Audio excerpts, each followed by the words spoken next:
It's the same feeling, the prelude to waking up. It's 5 minutes before your alarm goes off, when you know you're about to enter the waking world, but the desperation to stay asleep claws at you. My fingers begin to twitch and I blink as if I'm stuck, anchored to the land of dreaming. Hazy memories drift to the forefront of my mind. Then, perfect clarity, everything. I remember it all. From entering the house, to meeting the vampires, to the interview, to Valeria's bedroom, and finally to the turning.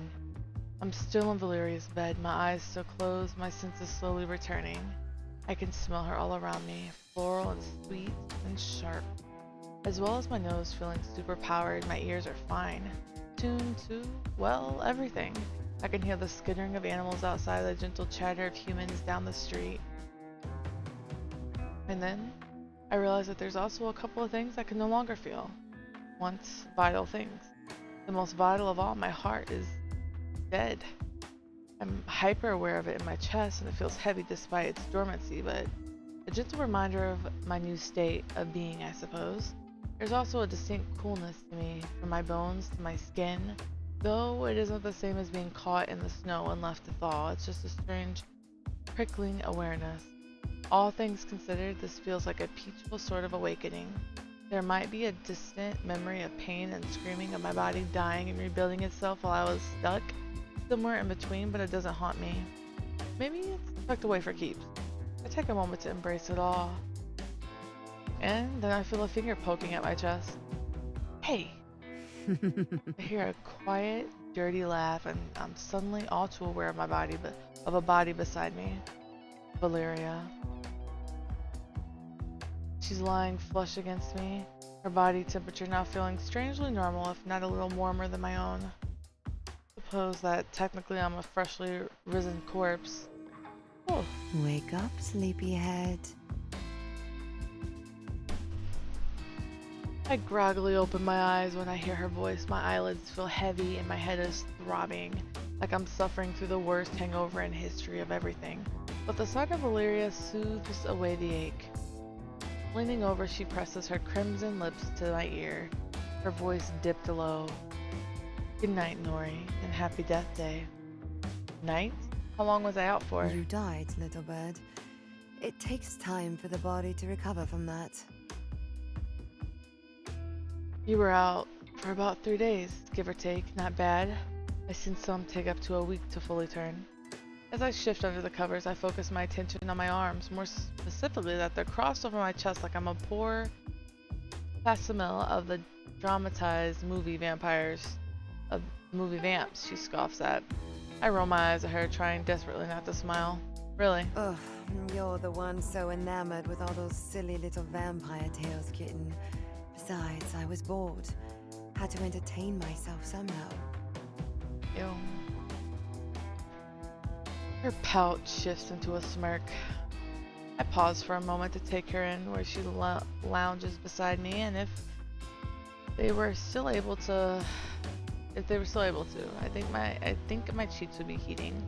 The incredibly flimsy lingerie that she's wearing leaves little to the imagination, and for that I am incredibly thankful. It even has sparkles. Feels like I'm seeing her for the first time in high definition. She's even more beautiful than my feeble human eyes could possibly ever comprehend. She has a glass of red wine, expensive and old.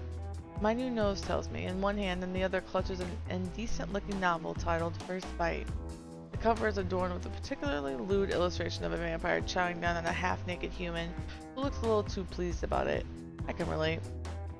A vampire romance novel. Is it good? You are absolutely not in the position to judge me. Did dying make you forget that you write cryptid erotica, sweet thing?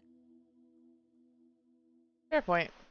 Can I at least see the synopsis? Ugh. Can't have my sire reading subpar smut. I move my hand to reach for the book, and I see that my other dark clothes have been replaced by a black silk robe. It even has fluffy sleeves. Before I can question it, Valeria speaks. It looks adorable on you. I stare at her for a hot minute before I remember her tricky little mind-fuckery powers. Thanks, I think. You're incredibly welcome. Now, do you feel up to taking your new body for a spin? Close your eyes, baby Fangs. I nod and oblige without hesitation. Gilly, Laurel, enter. Open. Laurel and Ilias are standing in front of me, and if I had to guess, they were probably lurking outside and doing the same very casual vampire eavesdropping.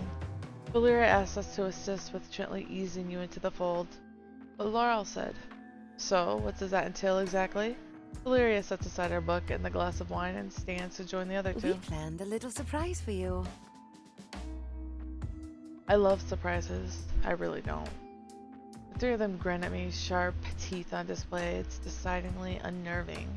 I narrow my eyes at them, feeling less enthusiastic suddenly. Please don't bring in a human for me to suck on. Cool it, baby Fangs. It's nothing like that. Yet. It's your very first day as a vampire, and... Valyria nods to both Ilias and Laurel, and all three of them pull something from behind their backs and place it on their heads.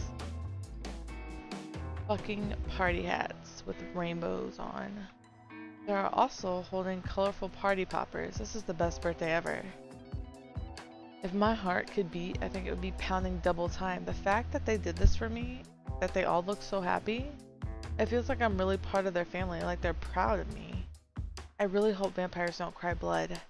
I guess I'm about to find out. Happy birthday. After a little celebration, Valyria escorts Laurel and Ilias out of her room to give me a moment to compose myself. I walk around trying to get used to driving this hot new immortal body. I stare down at my palms, my skin flawless, if not a little pastier than its usual hue. I poke my fangs with my tongue, feeling the newly sharpened points. Valyria said they'll get bigger in time. She seems to find great pleasure in calling me baby fangs. I dig it. I'm actually a vampire, like a real-life blood-sucking fiend. Dracula and I are practically the same-ish. Saying the words out loud makes it feel real, and I know what I want to do next. Thinking of Ilias, Valyria, and Laurel standing together, it hits me that my entire life has changed in ways I couldn't possibly fathom. Everything I thought I knew, all the things I held dear to me, all of that's behind me now. And yet, the thought is strangely appealing. My stomach flutters and my chest tightens, but the tears that spring to my eyes don't feel like any sort of grief at all. It feels like a new beginning and just maybe belonging. I wander downstairs and find myself back where I started in the foyer. The portrait of Nasty Dennis feels no less threatening, though despite my newfound immortality, I chuckle to myself. Just 3 days ago I was a regular human who stumbled my way into their lives. So much has changed, but I'm still the same me. I'm still Nori. Well, that's not completely true. I'm the Technicolor version of myself, remastered, now on Blu-ray. Laurel graciously hands me a glass filled with blood. I don't ask where it came from, and I don't care. I'm suddenly all too aware of the way my throat burns. My body aches to taste the first drop. I greedily snatch the wine glass from their hands and down it in one go like a frat boy at a kegger. I catch the messy dribble of blood that runs down my chin. With the back of my hand, I lick it clean, careful not to waste a drop. Fuck, that's good. I look at them all staring at me, eyes wide, grins wider. I realize I probably look like a wild animal unable to control myself. Shit, I'm sorry. Think nothing of it. Your first drink should have that kind of emotion behind it. The ache never dulls. It's You get glorious. used to it. Control comes with practice, kitten. Valyria carefully pours me a second drink from a blood bag. Oh, negative. Drink up. I savor this round. I take small sips, letting it linger on my tongue, and I really enjoy the taste for the first time. Copper sweet like a mouthful of pennies with a spoonful of sugar on top. I wonder if every human tastes the same. A woozy kind of drunkenness overtakes me as semi-replacement for the warmth I now lack. I think I need to sit down. Ilias guides me over to the sofa and we both take a seat before Valyria and Laurel follow suit. We all cozy up together in the too small space. Ugh. Finally, an excuse to get a new sofa. I fucking hate this thing. Blood tipsy and sated, I can't help but smile as I sink back into the plush cushions. How do you feel? It's a lot to take in, and I'm sure it'll take some time to get used to this whole being dead thing. But I feel good, like really good. Luckily, you've got eternity to figure it out. Unless you find yourself in the hands of a vampire hunter. Oh. I'll tear anyone who tries to harm you apart with my bare hands. Fuck those Van Helsing types, am I right? Valeria raises an accusatory brow at me. She's quick to shake her head and smirk when I wink at her. Can't believe there really are vampire hunters, though. Next you'll tell me that the Mothman is real. Earl stares at me blankly. Well, He is. He has a great arse. But regardless, I wouldn't worry your pretty little head about hunters, Nori. Been, what, 50 years since we last encountered one? The last vampire hunter that dared to enter the city of Portland didn't last very long. We destroyed them without even breaking a sweat. Pathetic. we celebrated our resounding victory with sprinkled donuts. Ilias huffs, clearly offended that Laurel took the glamour out of his story. Yeah, covered in the blood and guts of our brutally slain enemies. Free donuts are the only real way to celebrate anyway. Ilias huffs and folds his huge arms across his chest, an impressive pout on his lips. I need to hear this story in intricate detail. Some other time, we promise to teach you everything you need to know. I just want to know how to contribute to protecting our coven if shit hits the fan, you know? We are a coven, right? What's the proper terminology here? Brood, clutch, pack, clan, coven. All are interchangeable. What should I call us? You are kin. Kin. I'll let the name settle on my tongue. I like it. Good. Because you're here to stay, you have to like it.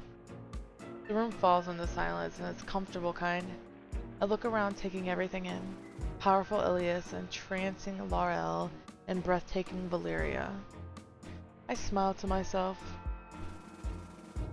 This is my new home, my new life, my new world. Finally, I belong. And, we finished that. I will see you guys next time.